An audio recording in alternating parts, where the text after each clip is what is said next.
Okay, so we'll start with the call to order.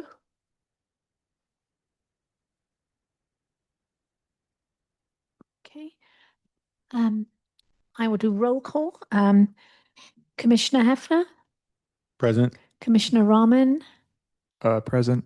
Chair Mishra, Present. Commissioner Williams, Present. Commissioner Govin, Commissioner Martin. Present. Thank you. So we'll do the Pledge of Allegiance now.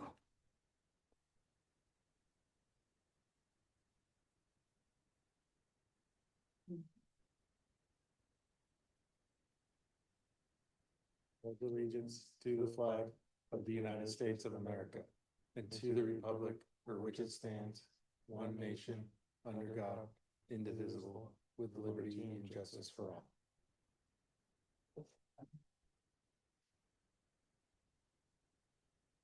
I think next is approval of agenda from the last meeting. Oh, approval of agenda for this meeting. I'd like to add something to this agenda for today. Yeah. I have a proposal for the yes, our application. We re-reviewed it and we'd like to submit our request for that after you guys present today. Sorry, so what's the request? We had re-reviewed the application for the yes program. Okay. And we'd like to, we didn't add it in our last meeting. Okay, It's something yeah. that we missed. And so Sure. we're going to add it to our, After today's presentations, yeah. Okay, we can add that. So do we approve the agenda? Can I get a yay? approve. Okay, I can second it. thank you. Approval for the minutes of the meeting from last meeting. The last one was on June 3rd. Yes, Chair. And we've also added minutes for the April 8th meeting because we didn't have that in the last meeting. Okay, so we have to approve 2 minutes of meetings then. One is for June 3rd and another one is May 8th. Yes, correct. I move to approve the April 8th minutes. Anyone second? I'll second. Thank you. We move on to June 3rd.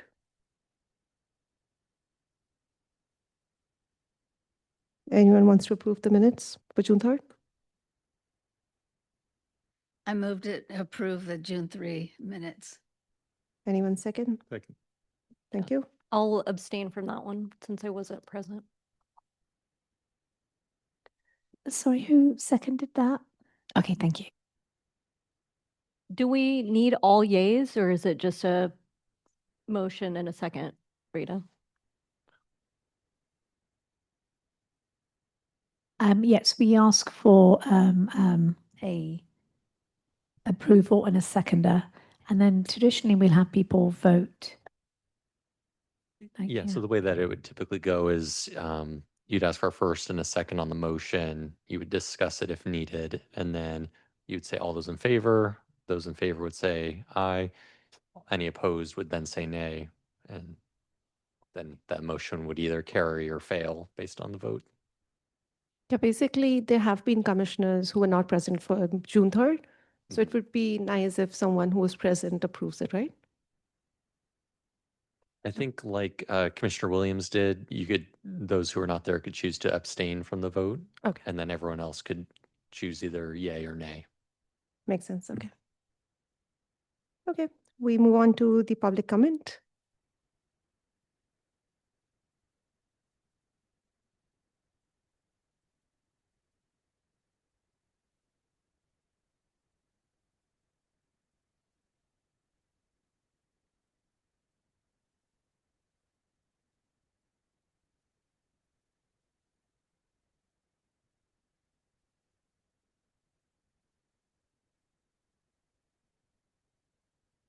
So is Jillian? Yeah, Jillian Vallis. Sorry, I'm used to the city council meetings. So I'm like waiting for the whole Okay, yeah, no, it's all good. Okay. Are you guys ready for me then? Yes. Okay, phenomenal. Greetings. My name is Jillian Wallace of the historic town of Inglewood. And as a multi-decade resident and a repeat Kindering parent, I am here to express my support for Kindering's Human Services application. As you know, Kindering is a nonprofit serving more than 3,300 children with diverse needs and their families each year. Kindering's Child Care and Preschool Consultation Program partners with local early learning providers to support children of all backgrounds in their classrooms. And as you may know, children with disabilities and children of color are expelled from preschool at a much higher rate than their peers. And as a caregiver and parent of children with disabilities, I am personally very appreciative of the efforts to counter this. Kindering's Child Care and Preschool Consultation Program has strong results. Last year, 96% of the children with concerns in this program avoided expulsion. By supporting Kindering's Child Care and Preschool Consult program, you'd be making our community more inclusive and help hardworking families access critical child care services. Next, Kindering's Families in Transition program offers stability for families experiencing life disruptions such as housing instability, immigration challenges, and other hardships. Families in Transition, or FIT, support children through developmental evaluations, pediatric therapies up to age 10, and infant mental health services. They also support the whole family through case management services and connections to essentials like housing, employment, and food.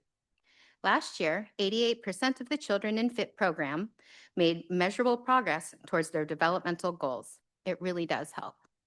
My youngest child is currently enrolled in Kindering's programs, and I can tell you firsthand how thoughtful and caring Kindering staff is. They are the people who are currently teaching my youngest to balance on a two-wheeled bike when I am personally unable to run along and support. They ensure kids get holiday gifts of books and toys, and thank goodness for all the years of free diapers. They helped us find ways to respond to our own family members when they use disability slurs, and how to respond when people look at us funny out in public. They helped us navigate our new normal and then welcomed us into the community. So in closing, I appreciate your support of Kindering's programs, which are making early learning more inclusive and are helping families navigate significant challenges. Thank you for considering their application, and thank you for this opportunity to present. Thank you.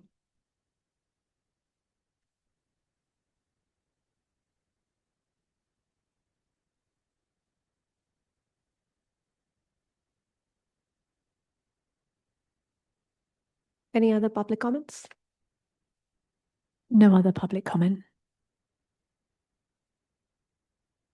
So we move on to new business. Thank you.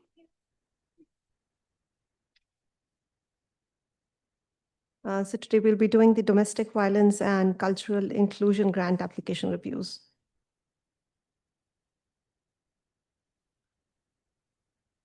And Chair will bring up the PowerPoint. As we said, we're going to be talking about cultural inclusion and domestic violence this evening. Next slide. And then if you look at the timeline, so tonight we're doing cultural inclusion and domestic violence applications. And on July the 8th, we'll be reviewing the basic needs applications.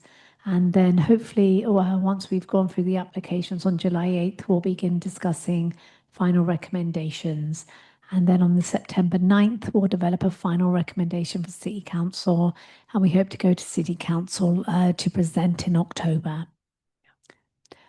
So we're going to be going through the cultural inclusion applications first. And Commissioner Mishra and Commissioner Jarvi, you have that spreadsheet by your desk. So this is what the spreadsheet looks like for the organizations and what they've requested. And we're going to be going through each of these programs from the highest requested amount down to the least. So with that, the first one is Global Perinatal Services. This is a new applicant providing culturally responsible navigation for pregnant and postpartum families. It's a focus on Black immigrant and refugee communities, and services are provided by doulas. and I will send it over to Commissioner Mishra and Commissioner Jarvi. Sure. I think what we decided or what we were proposing to fund was zero because the application was incomplete, and that was one of the biggest red flags here. And we do not consider incomplete applications, sadly. I have a question. When you say incomplete, did they just not answer some questions? Yeah, I think the service units were not there, right? Yeah, so the service units and also they're a new organization. They'd not come and reached out to staff. They didn't have any service units for Sammamish, Redmond, or Issaquah residents. Yeah, that was why it was incomplete. Met this organization in, am I on the mic? It has a light on. On the right side of the mic. Oh, okay. I have met this organization in Tequila, about a year ago, and they really are a great organization. Seattle, mostly Seattle based. If they offered Sammamish service units and they had that part of the application complete, it would be great to have them in our community. Probably a feedback for next time, yeah.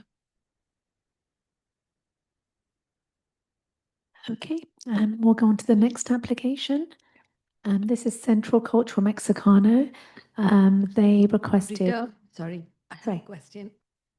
So in cases like this, where they're a great organization here, but they did not submit a complete application, is this feedback that goes back to these organizations that the reason your application was rejected was because of this, so that if they file next time, they can correct the miss? So what we'll do is that we actually reach out to organizations once council has approved your recommendations. Okay. Once we get an approval from council, then staff will reach out to organizations, say, yes, you've been allocated this money, or so sorry, you've not been allocated this funding. That's a standard letter that we sort of send out to folks. As far as like actually telling them why they didn't get my funding, we don't go into that because it's also very different. I mean, like if they reach out and sort of say, can we discuss? Absolutely, I will say you didn't provide information and that's why we were unable to fund you. Yeah. Okay, so the next one is Central Cultural Mexicano, Thriving Futures. They requested $25,000. It's family support for low to moderate income families in the Latino Hispanic community. Language workshops, mentorship programs, and digital skills classes. Again, they requested $25,000. So we've proposed 18K there. It's a good, large, well-established organization, 19 FTEs, which is a substantial amount where the funding will go towards. And but the only problem we found here was the limited Sammamish specific differentiation in the application. But other than that, we felt that 18K would be the right amount to fund. Anything you would have liked to add? No, they are Redmond based, so they are pretty close to us here in Sammamish, which is nice. Okay. All right. And then moving on to the next one, Indian American Community Services. This is for immigration and legal services. They provide culturally responsive case management and free immigration services, zero wait time, and work with clients facing emergency situations. They requested $25,000. I recommended the full 25,000 in this case because they've been solid with their service units in the past. The city council had recognized the emergency situation that we were facing late last year, and I think that's continuing. And in our community, this seems to be something that could really make a difference for human services. So everything lined up for me on this one. Okay, on to the next one. And also, if there are any questions, please feel free as commissioners to, ask. The next one was the Circle. It was for the Emergency Financial Assistance Program. This is a new program. We have funded the Circle in the past, but we haven't funded this program. And this is financial assistance for basic needs. And they work particularly within the Hispanic, Latino community. And they also have community navigators to help clients. They had requested 25,000.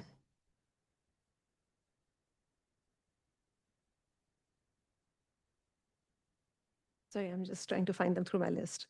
Do you want to add something, Eric, while I find them?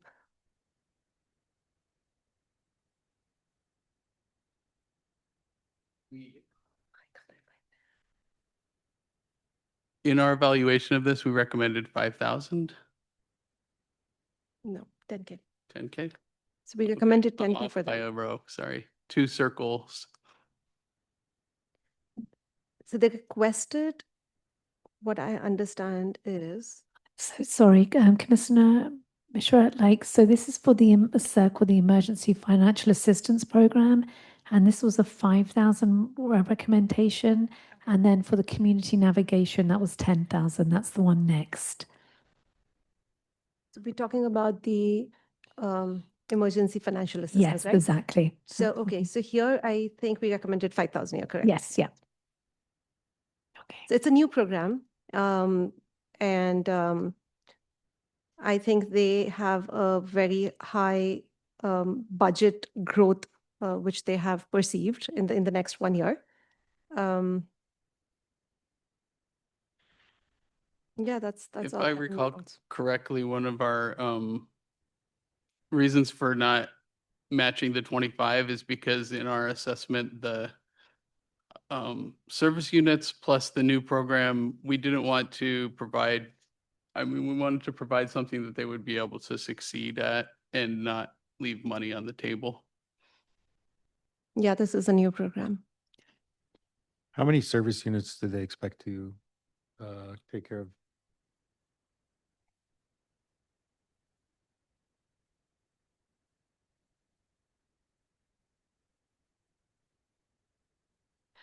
I don't have the service unit numbers, but I did make a note that they in 2025 gave out 5 financial aid vouchers.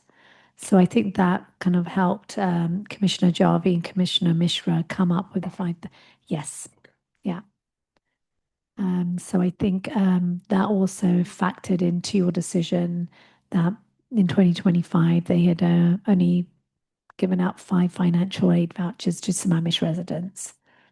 Yeah, I don't have the exact number, but I have given them a score of 3 on both the questions, like are the service units reasonably compared to amount requested and the outcome measures appropriate and measurable. So they do score low there.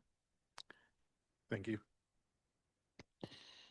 Okay, next one is the Circle Community Navigation, cultural navigation, connecting youth and families, lots of referrals and basic needs and workshops for the community.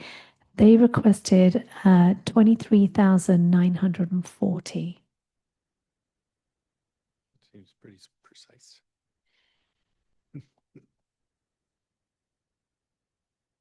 On this, we recommended 10,000, looking at the services that they provided. Yep.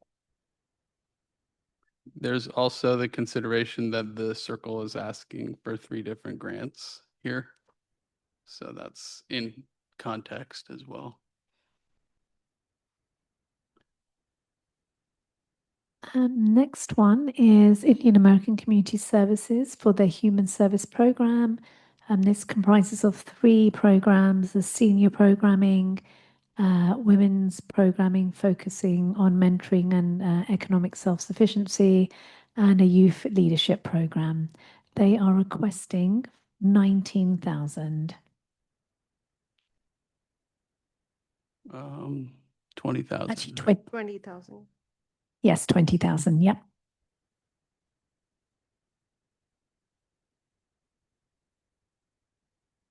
So we recommended 18K for this one.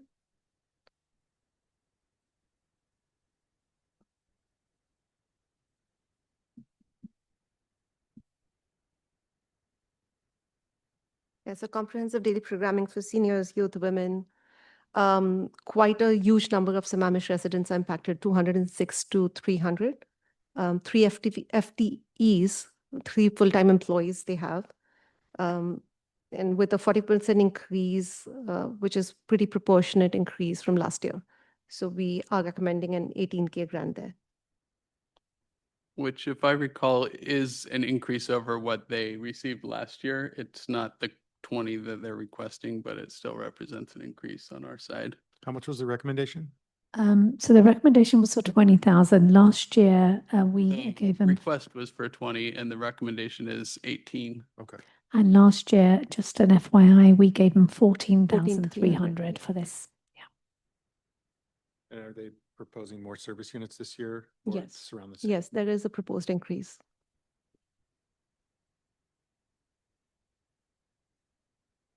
Okay.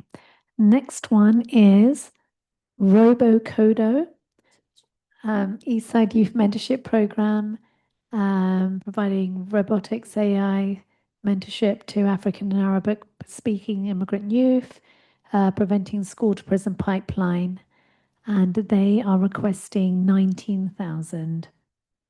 Yeah, sadly, again, they did not reach out, and it is important, kind of compulsory for all the new,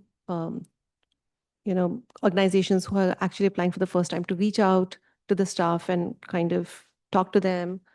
And hence, we are recommending 0. There were some inconsistencies on that application, like they mentioned that they would have activities at the Sammamish Youth Center, but we don't have a youth center. And they mentioned that they serve I believe it's called T1 schools, which we don't have in Sammamish. So that puts into question the service units. And since they didn't reach out and it's a new application, we couldn't get that information to get the clarification. So And also just to add to that, there was no data for 2025. They had 0 Sammamish residents served in 2025.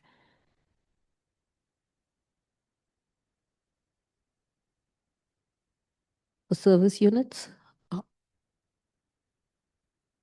I think it was a very small number of service units. I can't remember the exact number. It's like maybe 5 or 5 people impacted, but I don't know the service unit. Again, the score I have put is 3, so that means it's a very low amount. What was interesting about RoboCodo that I think it might warrant awareness for our group is they seem to be a nonprofit that could recruit heavily for adult volunteers from Sammamish, and they use the corporate time matching benefit that a lot of employers provide to help fund their organization, which I think is really great. And anyway, I know I have a little bit of I always bring up volunteering, but this is one thing where I would love for Sammamish volunteers to be encouraged to support RoboCodo. Okay. No question. Sorry. Yes. Are you familiar with this nonprofit specifically? No, just from the application. All right. Next, we go on to the Circle, the employment program. This is obviously we've funded the Circle before, but this is a new program, and it's for job skill development, focusing on immigrants who do not speak English, and I'm providing certificates, licenses, and training. And they are asking for 18,000. Yeah, what we have proposed is 5K. Out of the 16? Out of 18 requested. Yeah. So it's The the- when we looked at the application, it didn't look like they could use more than 5K with the number of people in like with our Sammamish focus and with the number of certificates, licenses, trainings that they paid out last year, it just seemed like it was a kind of a mismatch. And so that was another one of those concerns where we don't want to give more money than would get spent. So they have projected only 10 Sammamish residents for next year, and the classes are not physically in Sammamish. So those were, again, 2 points to add to what Eric said. Do they provide transportation to their on-site facility? I don't think so. No, No. they do not. There's no organization that I know that will provide transportation for Sammamish residents to any locations. And that's throughout all nonprofits. Yeah. Last time when we had evaluated, I think there was one organization that said they provide transportation. That's why that stayed as a reference point when we looked at applications last time. There was one that said I think their center was in Redmond, and they said they provide transport. That We was my have- point of reference. Sorry to interrupt, but the Sound Generations that it's coming up has volunteer transportation services. That Okay. might be what you're thinking of. Yeah, there's Sound Generations, and there's also Eastside Friends of Seniors that provide Yeah, I think that volunteer was the one. transportation. Right, That was, the yeah, one, that was the yeah, one. yeah, absolutely, yeah. But Commissioner Govind, they're providing transportation more for like appointments, like as in like medical appointments. Yeah. Okay. So, on to the next one, Kin on Health, Thriving Connections, culturally tailored nutritional education classes, grocery bag and gift card distribution, and yeah, and education classes to low to moderate income seniors. They are requesting 15,000. So we have recommended or proposed 5,000 grant there.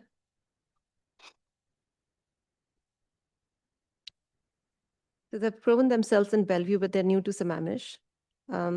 Very specific grocery and nutrition education for Asian seniors. That's what their area of expertise would be. And they also have another grant request coming up on the list. And there are 2 programs they have asked us to grant on. Okay, moving on. For Tomorrow Life Services Program. This provides comprehensive case management to Latino communities and also helping in housing stability, immigration, education, and crisis prevention. They are asking for 12,000. We're proposing 8,000 there. Although they have served 85 Sammamish residents last year. And they do have a new legal navigator, which will address most of the urgent immigration needs. And I think the reward growth by moderate, they have a jump of like 150%. I mean, what they're projecting for next year is 150% jump, which is, I feel, a lot for a small organization like them. So yeah, those were my notes. Anything from you? Nope. Perfect. Okay. Next, we have Indian American Community Services for the Cultural Navigation Program. This is connecting clients to resources and in such areas such as transportation, healthcare, immigration, and mental health. They are requesting 12,000. Our recommendation there was 12,000 as well. It was one of the exemplary applications where there is a good amount of Sammamish residents who will be impacted, like 159 to be precise. That's what they stated there. We do have a long-term relationship with this organization as well. And they have always surpassed the service units which they have proposed or promised. And it's a modest, like 5% increase in the ask from last year. We did give them 11,400 last year. And they just asked for 12,000 this year. So we have decided to go with the entire amount.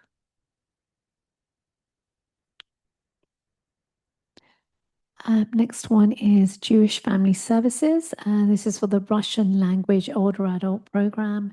This is a new applicant for Russian speaking adults with limited English proficiency. They also provide case management and ESL art classes, etc. They are requesting 12,000.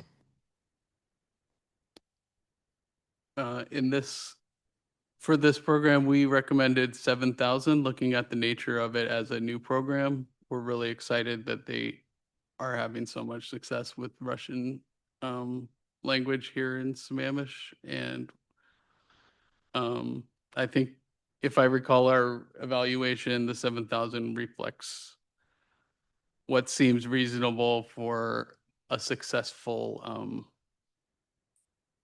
grant program service, meeting the service units. And they're new to Sammamish, but they're not a new program, and they have been involving Sammamish residents already. So it's not a complete start from scratch there. So that is also encouraging. Yeah. To add to what he said, just one more thing. They don't have a site in Sammamish, and they just do pop-ups in Sammamish. So they did say that probably next year they would want to have a new site in Sammamish. And we would want to see that probably for next year and then decide for further funding. But for this time, we decided to go with 7,000. Yeah, it underscores the difficulty of finding sites to have services in Sammamish. Okay. Although I believe from our discussion, they are meeting at like the fire center and other places where they can And- get a community location, Yeah, and the library. Yeah. library. Okay. Next, we have Issachar Schools Foundation Cultural Bridge. They basically have a magazine in 8 languages, and they connect families to community resources and do outreach events. They are requesting 10,000. We recommended 6,500 for this program, and looking at the like itemized services that they're providing, one thing that they provide that we really like is information to the school community. We didn't see the price. I don't think we could pin the request for an increase to a request in the services provided, so we didn't. That's another reason we thought they could meet the service units with this recommendation. And we really like the Issaquah Schools Foundation as a way to reach that community, that multicultural community. So we do want to keep supporting it. I believe this program is actually, I can't recall. I can't magazine. remember if other cities were also supporting it or if we were the only one. So we funded them last go around, and Issachar also funds them. Okay. Yeah. Okay. Next one is Kinon Health, Digital Navigation and Support, Culturally Responsive Education, Technology Education for Chinese-speaking older adults. And their request is for 10,000. Okay, we recommended 3,000. Last year, we funded them 2,400. And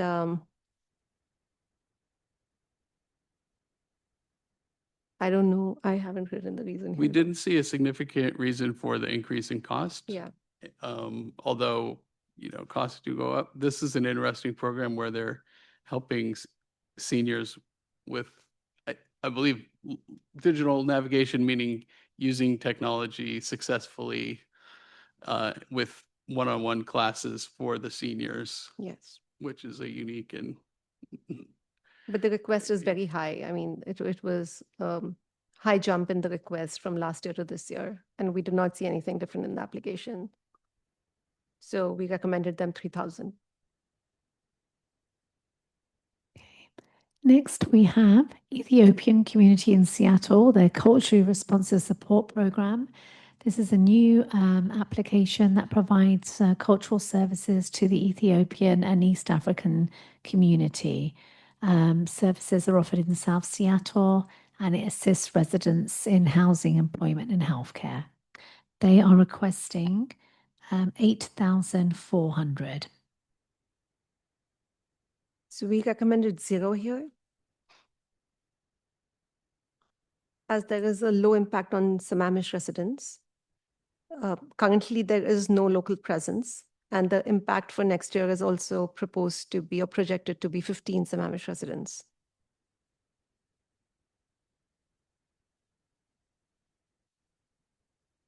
Okay, next we have Essentials First, a new program. We have funded Essentials First before, but this is a new program offering vocational training for refugee and low-income women. And it's to help establish economic independence. They are requesting $5,000. Again, we recommended 0 here. There is no Sammamish presence right now. What they're projecting for next year is 2 Sammamish residents, which would be impacted. So we would highly encourage them to apply again next year. And this applies to like everyone for whom we have recommended 0 to please apply next year with increased Sammamish presence, and we will reconsider.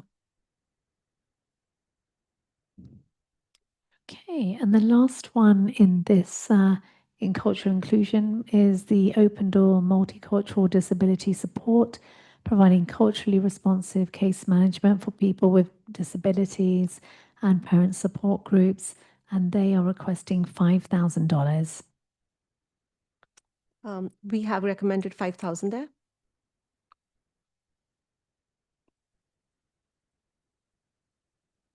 It's a unique service which we felt they are offering, and no other application kind of covers this niche. And we really thought that all the service units which they have shown, and in the past also we have funded them $1,900. So this time we wanted to go with the full funding of 5,000 ask. Okay, to the next slide, we're going to see. So as you can see, the requested amount for this group was $320,340. And with the subgroup recommendation, it came up to $127,500. And so next, we're going to go on to the domestic violence subgroup. And as you can see, this is just an overview of the organizations that applied and the funding amounts that they requested. And so the first one we're going to be looking at is the More We Love Crisis Healing Center, a new applicant, crisis-centered recovery for women facing homelessness, trafficking, and domestic violence. And they respond directly to DV and sex trafficking cases. They are requesting $210,000. This one, I believe we wanted to fund, but there was an incomplete application with no service units represented, or So they have That's 0 fair. Sammamish presence, and the ask is very disproportionate, which was one of the categories when we kind of rate an application. With 0 Sammamish presence and no future projection of any presence, for now, we recommended 0. I think part of the reason is we feel that domestic violence is actually a concern in Sammamish for Sammamish residents, and we're having trouble getting that level of service that we're looking for. And so there's some context there too, where we'd like to put the funding towards programs that will make a difference. I have a question. Is this a brand new agency? So this is the first time that they've applied, and just so you know, they have throughout all the cities asked for like 210,000. I think, as the commissioner said, they didn't have any service units in 2025 in Sammamish. They don't have any presence. I personally haven't heard of them, not to say that they don't do great work. But yes, they didn't have any service units in 2025, and they projected 108 in 2027, which seems a bit unrealistic when they don't seem to have a presence here. Again, not to say they don't do great work. That service unit's just in Sammamish or all over? I think from what I recall, they checked the box for all the cities. Yeah. Huh. So the next one we have is LifeWire Emergency and Transitional Shelter. Emergency and Transitional Shelter program provides multilingual case management, pet-friendly shelter, and they are requesting 28,490. On this one. Okay, so we recommend 0 there. This is based on, would you like to cover that, Rita? Of course. We didn't get specific data. So they're saying that basically in 2025, there was 0 Sammamish residents served. And if we look back for this program in 2023, 2024, we had 0 residents served in 2024. And I'm just looking back. And then 5 in 2022. So they just don't seem to have a consistent, they don't seem to serve consistently like Sammamish residents. And they served 0 last go around. So It was 0 last time too? yes, it was. Yeah. Yeah. Is this the emergency transitional shelter that used to be located in Sammamish? That was a number of years ago. I don't know where it is now, but I know that they've had a tremendous amount of change within leadership there. So yeah, I think the commissioners sort of based it on like the projected numbers and what they've served in the past. I'm honest. I'm really disappointed to hear that because Yeah. they did have a shelter in Sammamish, but its location was that there was no bus service. Yes. And it was, they were trying to be hidden, anonymous, Of course, but the only way to get there was by cab service or Yeah. something. Anyway, and then it became public. Then it became dangerous for the survivors. So they serve people from all over the east side, but they had to move their shelter to a different location. Yeah. So of course they may not identify Sammamish people, but it's a regional issue, Yeah. and there's only a few domestic survivor agencies, and LifeWire was the one that served the east side. So Yeah. just No. I do hear what you're saying, Commissioner Martin. I will share that it's been really frustrating for staff within cities because it's not just Sammamish. I think all the other East Side are feeling that, like, for instance, when we've heard that people call, they haven't returned their call, and the new executive director admitted for a month. And they have a call center, and those calls aren't being administered and returned. So we definitely acknowledge that this is a deficit to the actual East King County. So I'm working with my peers there's an organization in Seattle that takes domestic violence. They've received 5 million funding from King County. And I suggested to LifeWire that if you don't have the manpower to man those lines, then would you be okay with having those numbers rerouted to this number? And they said yes. So we're trying to help them kind of get those calls, because the thing that hurts all of us is that if you are a survivor and you call and you're not getting a return call for a month, that's not safe. But clearly, we understand that there is a lack of resources for LifeWire. And this is not just for Sammamish, this is on the east side. So we're trying to work with King County to see if we can get numbers rerouted. But again, like this isn't just like the last go. This has happened for a number of years. And I will say they didn't apply to us for funding last year, the last go around. And I actually had to sort of say to them, you haven't applied to us, and encourage them to apply. But clearly, for some reason, they're not able to like connect with our residents, which is a shame. No, it is. I completely, Organization, because I know they did build a new shelter in Yeah. Kirkland, I believe. And of course, that capital campaign, you know, took everything out of them. And then I know there's been so much leadership turnover and the staff take the brunt of it all. So that's, yeah, it's altogether disappointing because it's such a huge need. Yes. Yeah. That's too bad. Yeah. I also wanted to just recognize that point you made about the privacy that goes around the victims and the regional nature of the domestic violence. Like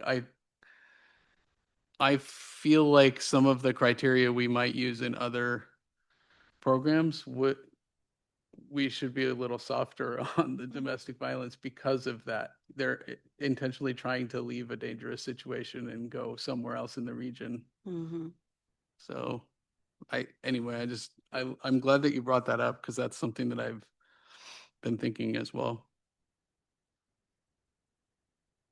The one thing that really struck out to me is pet friendly, because there was a report recently that said a lot of women don't leave an unsafe situation because they can't take their pets with them. For a lot of people, their pets are like their own kids. So having a pet friendly shelter makes a huge difference for people, leaving a bad situation. So this was actually something that struck out to me, that they did support a pet friendly situation.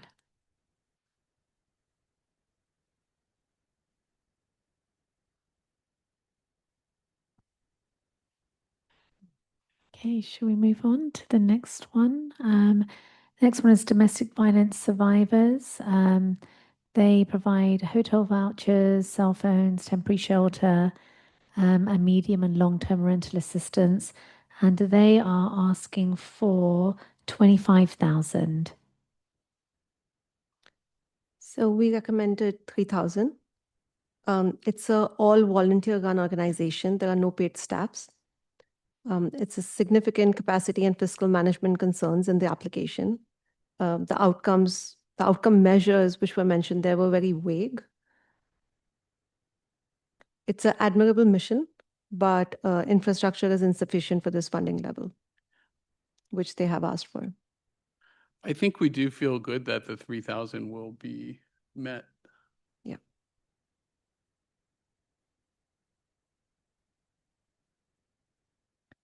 Okay, next one is LifeWire Survivor Advocacy Services. They provide direct services to DV survivors and case management and access to mental health therapy. And they are asking for 20,130. Yeah, so because of the reasons we just discussed before, we are recommending 0 for this time.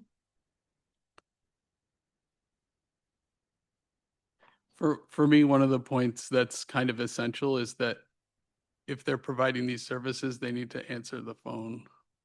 Like that's a baseline.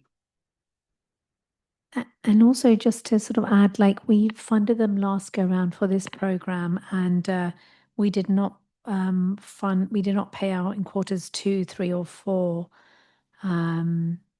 because they did not have any service units for Sammamish. And then also the year before in 2021, we withheld giving out monies in quarters 3 and 4.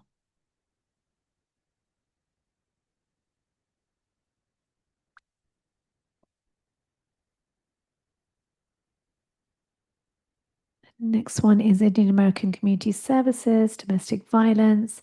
It's a new program application offering free legal clinics on protection orders and case management. Legal services coordinator performs intake and connections to internal attorneys, vocational training support groups, and counselling. They are asking for 20,000.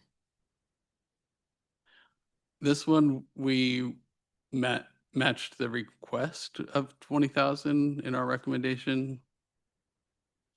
We felt it was a solid, safe, like, it would, and then the numbers of Samam's residents that they're reaching are there as well. Yeah, so they have free DV legal clinics for Indian American survivors. They have deep Sammamish presence, multilingual staff. Previously, last year, we funded them 50K, and now the request is for 20K. So we feel it's a request which we can meet.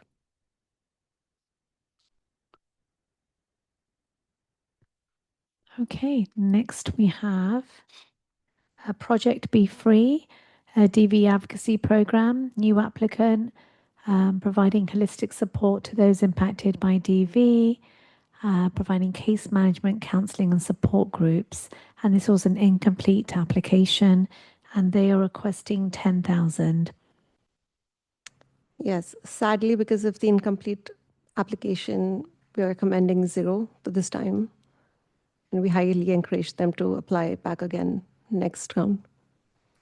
I think of all the incompletes, this one hurt the most for me because what they're offering is exactly what we're missing from life, like from some other programs. I second that.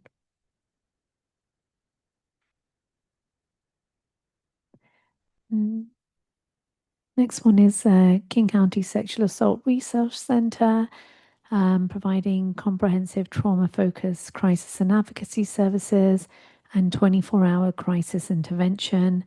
They are asking for 5,145.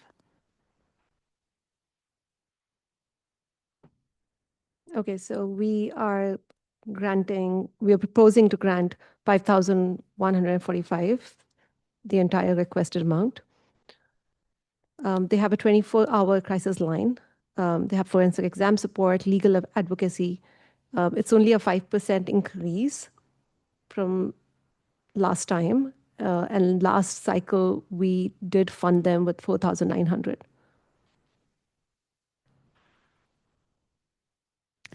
And it's an essential countrywide sexual assault service. Okay, and I then think this organization demonstrates that regional nature of the funding that we want to provide here. And the next one, last one, is Domestic Abuse Women's Network, confidential DV shelter or 24/7 crisis line, and support groups. And they are asking for 4,800. Similarly, on this one, we matched the request with 4,800 on our recommendation. It's an established DV organization, 400 plus crisis calls per month, 71.8 BIOPOC, 92% low income. So it kind of served every checkbox which we go through in each of the applications. So we are just recommending the full amount. Okay, and then so we go to the last slide, and so the total request that the subgroup is recommending is 32,945.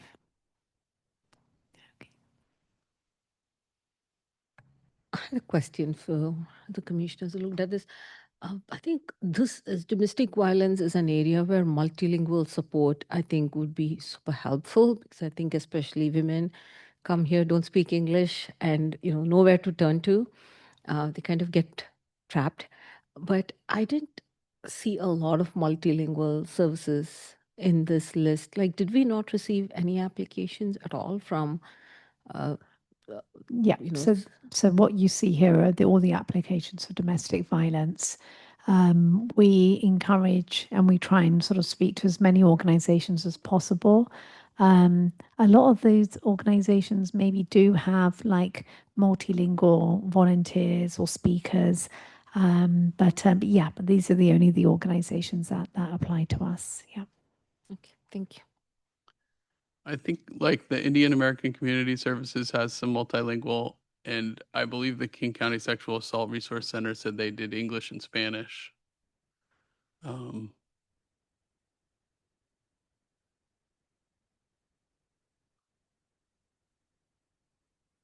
Okay. So Mike, do you want to get on to? So are there any other discussions before we move on to Commissioner Hefner and Commissioner I had a Rahman? kind of a general question. Did we see like a lower turnout for applications this go around or about the same? For just generally, General. oh, that's really good. I know that we had a 500,000 increase in requests. I think it was 1.9 million in total. So we definitely got more requests for money, and we definitely had new organizations apply for funding. So yeah, I don't know off the top of my head, but we definitely had an increase and definitely an increase in ask for sure. Thank you. Because I definitely have identified a number of new organizations that haven't applied to us for funding before. Just You're a shame. saying the number of organizations have increased or the total ask dollar amount has increased? Both. Both. Yeah, yeah. Just a shame there's just a lot of incomplete applications that. And it's so interesting because like it definitely hurt me, and I know Commissioner Jarvie and Commissioner Mishra with the Project Be Free.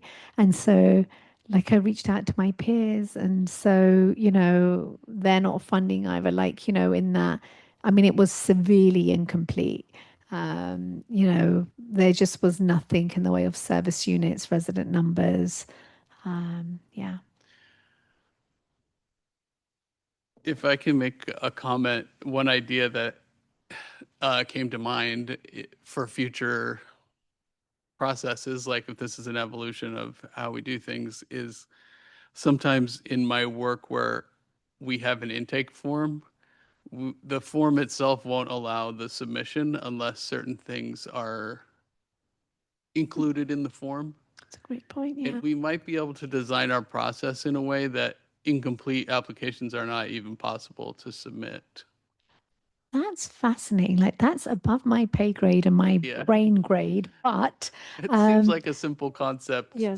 in a way. Compulsory fields, right? yeah, I mean, we're in a consortium with like 19 other cities, and I know that Redmond kind of, but again, like we are going to be meeting to debrief as like a collective. So I think Commissioner Jarvie, I think that's a really fantastic point of you shouldn't be able to submit an application if you haven't got it should be step by step. And, you know, yeah, that's a great point. And thank you for bringing that up. And I will definitely, because we've got another 2 years before the next grant go around. So it would be nice for us not to be in this situation. Yeah. And then, you know, also just so you know, like from a staffing perspective, we push out ad nauseum, like months before applications are due. Like we met with people that had never been funded before the September before, like last year, September. I think we had like 35 different organizations in a room and really went through everything, and then kept on saying to people, reach out to staff if you're applying for the first time. And then we did 2 informational workshops, one in Redmond, one in SeaTac. We had it recorded. We had it like, you know, so we really try as much as possible to like, you know, connect with nonprofits too. But I love your point, and I'll definitely bring that up of you can't proceed. You cannot submit unless you've submitted all your or answered all the questions. Yeah. Okay. Thank you, everyone. So we'll move on to staff reports. Chair, I believe Commissioner Hefner and Commissioner Rahman want to bring up one point Yes. about the mental wellness YES application for a mental health counsellor. Do we have their request? Could you pull that Yes, up on I'm the just screen? going to Mike, can we go to the I non? can kind of Yeah. just, while she's pulling that information up, we took a deep dive into this request for the yes application. It is one of the biggest asks that we had, or the biggest ask we had for mental health awareness.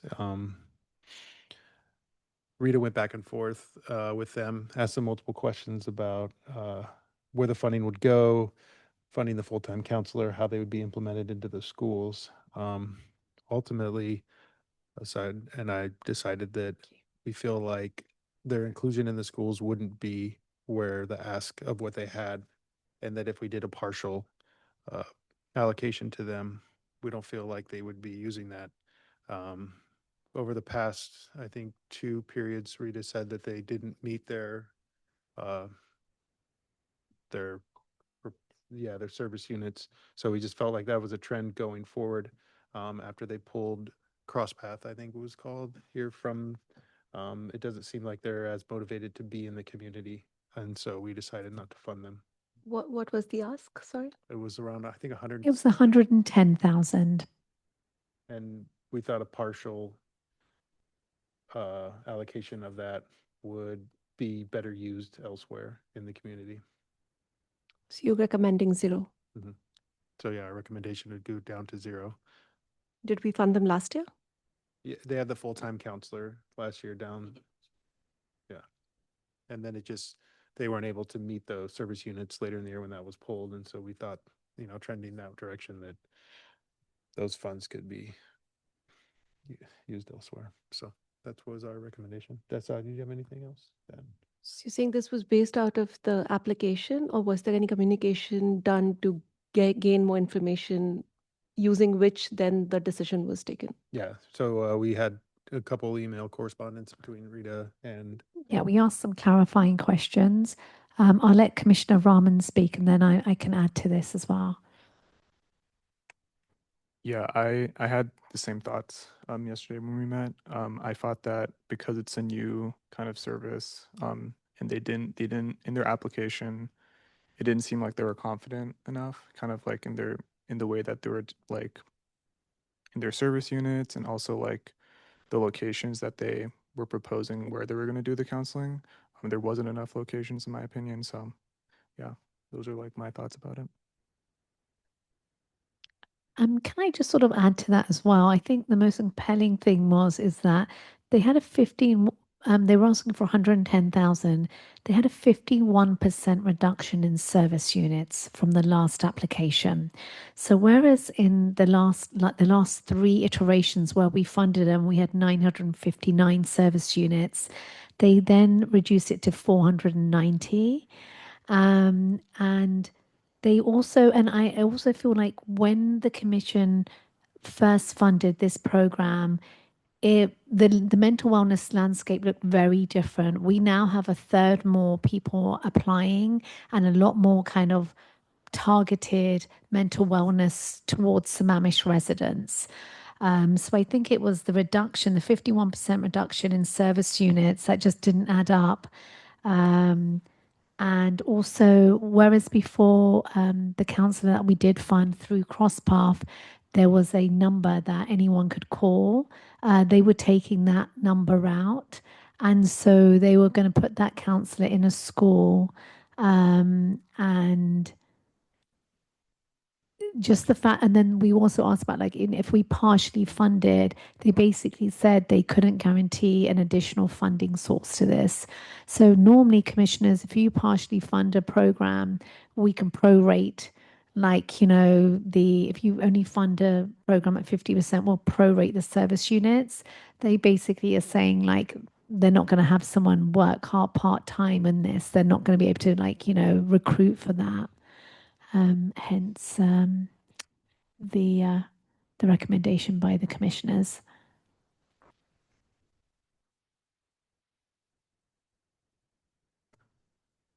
If I could, I just wanted to say I was feeling the same exact way.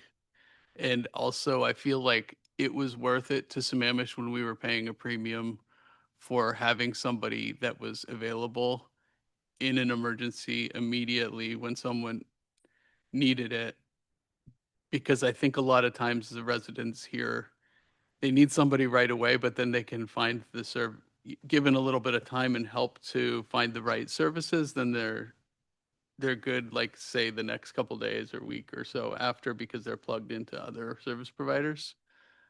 And anyway, for me personally, that's why I liked what I believe Issaquah Schools Foundation had done, working with the schools to give all the students like a number on the back of their card and paying for that service. And I would like to continue pushing for Lake Washington School Foundation to have the Um, same. Yeah, you were talking about Care Solace, and I think as we're all blown away by that program, and I have every intent of speaking to Katie Phillips at the Lake Washington Schools Foundation, because it is 365, 24/7 instant, yeah, response. Okay.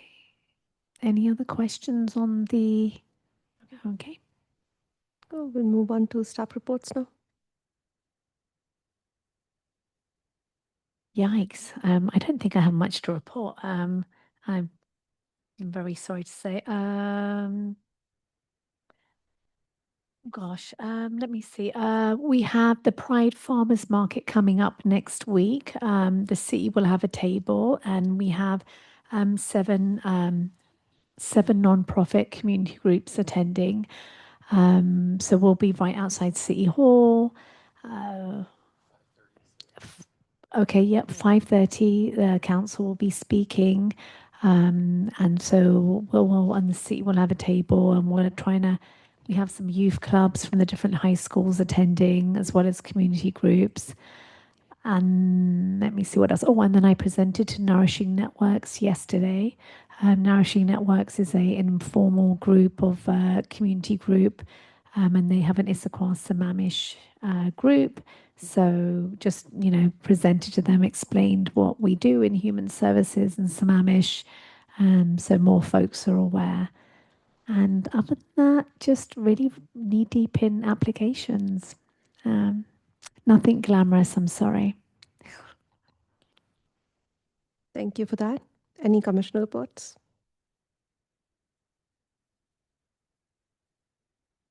I wanted to mention maybe this, if this impacts anyone else on the commission, I found out the hard way that my email had stopped working, like it just wasn't giving me any email silently. And so if that happens to you, or it's like stuck in the outbox but not sending, the city tech support can get you back up like they did for me. So, yeah. Yeah, the authenticator needed to change, and it just, at least on my Android, it silently didn't change. So, yeah. I'm back up though. You weren't receiving, or thanks. you weren't able to send? Were you not receiving it either?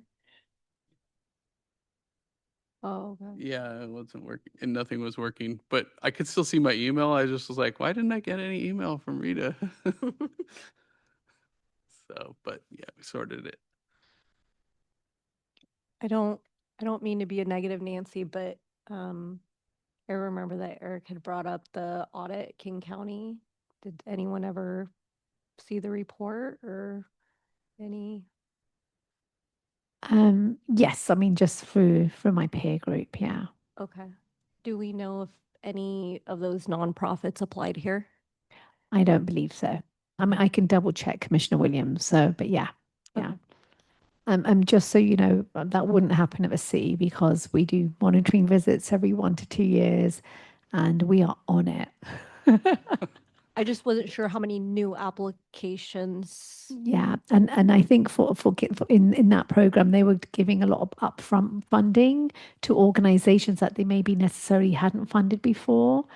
And I feel like even though several cities close to us do upfront reimbursement, we've always been a little bit reluctant to do that, only because we don't want to be in a situation where we give out the money and then we have to get it back.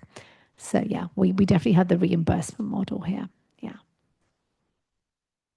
That reminded me of something I kind of wanted to just maybe put on the back burner a little bit, but just, I think there's some potential to learn more and maybe I can do some research. But I think, Rita, while we were going through the domestic violence program applications, you had mentioned King County has funded several $1 million worth of funding for domestic violence in their human services. This is for a crisis line. Okay. This is for an actual, like, for the next 3 years, a crisis line that will be manned. And I shouldn't say manned, that's such a stupid term. Staffed, thank you. Oh my gosh, I'm so Bingo. staffed. Gosh, I'm so embarrassed. Yeah, so it were, and so they have, and what is it called? It's called, oh, okay. Yeah, it will, I don't remember off the top of my head, but yes, they do have, and the strange thing is that within King County, they clearly need to convene all the domestic violence organizations because, everyone's got, so I think the classic case is for the line. And then I personally feel like if King County is giving that much money, there should be one number that everyone can call. Or if there's a number that they call for a local organization, it immediately routes to, I don't know, how hard can that be? So I know as staff, we're trying to sort of push that along. Yeah. Yeah. That's something I'd like to learn a little more about personally, Awesome. because I think it could guide some of our future investments and maybe recommendations or requests to different people. Yeah, no, I'm happy to update you all on those meetings. Yeah.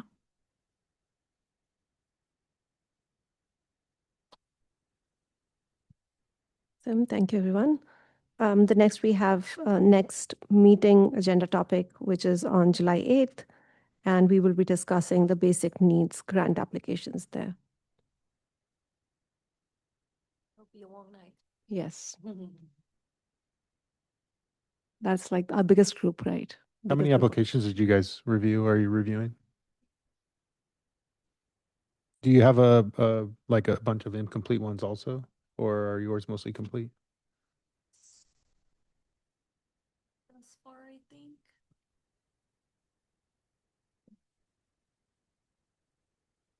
I wonder if in the interest of time, when we do it next time, we just run through the ones that we are giving 0 to, kind of get those out of the way. And then, because I think 43 applications is a lot to get through. And I think maybe we can figure out how we can simplify and actually deep dive into the ones that, we really feel strongly about. Because I think the ask and the amount of money we have to give, I think there's a little bit of discrepancy there. Or, we can't give everyone what they want, but I think it would be a good way for us to look at the ones we really care about. So the only thing is we've all followed the same formula, unfortunately, of like it's always the most ask and to the least, and that's just how we followed it, and that's how we Okay. have it in our spreadsheet. Okay. Also, but like, if you're not commissioners might have question on the ones which you are proposing 0 for, right? True. Just in case. No, no. I'm not saying we don't discuss them at all. I said, Towards the end, you're saying. yeah, or either way, right? Yeah, we bundle it up so that we talk about the ones we really want to give money to, and the others I'm just trying to see how we can. There might not be much to talk there because you're already Ye- giving the money there. It'll be much to talk at the places where you're not giving the money. Yeah, there, I think we had some good discussion about the ones that we didn't give money to, for why we didn't give. That was, I think, it was a good discussion. But then if we have like 43 applications, I'm trying to figure out how we can do justice to all of them. I think that might be a little difficult. No justice. It's just going to be a long night, I think. I think you'll be fine. Lots of coffee, Rita. You know what? No, you'll hit your flow at 43. You're going to be like, okay, we've got this, right?